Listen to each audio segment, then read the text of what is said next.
I used to be able to write, by Chantal Plourde.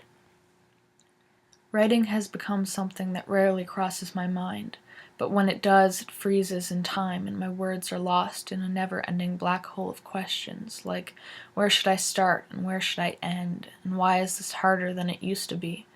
My mind is a friend, that one asshole that insists on blocking your cock, keeping me from things I desire and laughing at my worthless attempt at getting them.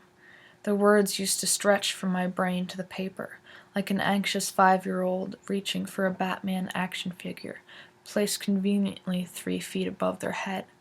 The words rolled themselves off my tongue and crawled into sentences and paragraphs that would eventually end up telling my life story. The wisps of the slightly slanted S's and the strong, straight lines that appeared when I crossed the T's created a portrait of letters, and my imagination splashed onto the pages, rippled with each dot of an I, and crashed into the margins, only to flow back onto the line in which they had begun. I used to be able to write. I used to be able to make my words turn into pictures, ones you remember taking as a kid with one of those cheap-ass film cameras, those who captured your mother's smile even though she hardly ever wears one anymore, and the ones where you were still close to the person you missed the most right now. I used to be able to write. But now I'm just stuck here, in the quicksand I like to call my mind, my body's way of telling me I can't do what I love. I feel like that kid that gets picked last in gym class, or the slowest baby turtle who's trying its best to reach the water.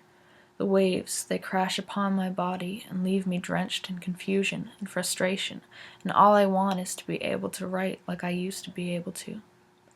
You'd think I'd have millions of things to tell the world, like the time I stumbled up the stairs and landed face first into the butt of a stranger, or the time I stood outside in the snow, with tears streaming down my face, unable to see what was right in front of me. My words seem to always get lost. Maybe they get off at the wrong train stop and begin to search for something new. Or maybe they get distracted by a beautiful personality which shines from someone's voice. I'll never know why the words chose to take a break. All I know is that I used to be able to write.